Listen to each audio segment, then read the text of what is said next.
Alors, je reviens à mes sources, en fait. Ce que je faisais au tout début, c'était plusieurs sketchs différents dans le spectacle et qui n'avaient aucun lien entre eux, hein. C'est ce que les gens aimaient, parce qu'entre chaque sketch, bien évidemment, je parle au public en impro, en fonction de ce qui se passe. Et le lien, le fil rouge du spectacle, c'est moi, entre les sketchs. Voilà, l'interaction que j'ai avec le public. Et donc, ça parle de quoi?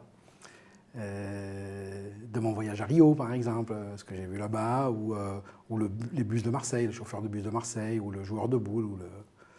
Des fois, ça peut durer 2 minutes sur ce qui se passe dans la salle, ou 10 minutes, ou 20 minutes, on ne sait pas. Le seul artiste qui m'a plu et qui m'a donné envie de faire ce métier, c'était Fernand Reynaud. Il est trop vieux pour vous. Un petit peu. Oui, mais si vous écoutez Fernand Reynaud, vous allez voir que tout ce qu'on raconte aujourd'hui, lui, il l'a déjà raconté. Tout.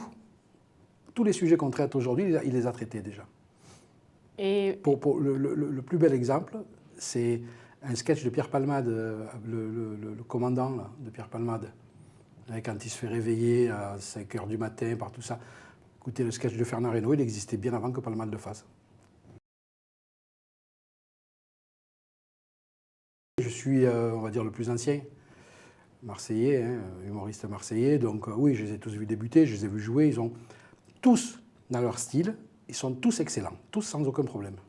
Chacun son style, en plus, ce qui me plaît, c'est que personne n'a cherché à copier un sur l'autre. Ils ont tous un style différent et ils représentent bien Marseille. Moi, j'aime bien. Tous, hein. Alors, vraiment tous. À mon époque, j'étais tout seul. Bon, en même temps, c'était pas difficile, il n'y avait pas de café-théâtre, hein, ça n'existait pas. Et, je jouais dans les restaurants et dans les discothèques. Et après, il y a eu le premier café-théâtre, ça s'appelait le Chocolat-Théâtre. Après, il y en a eu d'autres, hein, 2 ou 3. Mais il n'y avait pas d'autres humoristes. J'étais un peu tout seul, quoi. Et là, les jeunes, ils sont arrivés derrière au fur et à mesure, et avec leurs trucs, avec leurs idées, avec leurs nouveautés, avec leur jeunesse, bien sûr, hein. Et tout ça, ça amène encore de la culture à Marseille, faite par des Marseillais, c'est ce qui me plaît. Alors quand je dis faite par des Marseillais, je ne suis pas raciste quand je dis ça. C'est-à-dire que même si un Parisien vient s'installer à Marseille, qu'il est là depuis 4-5 ans, pour moi, il devient Marseillais. À partir du moment où Boy Ricard, il dit allez l'OM, après le reste, ça va, quoi.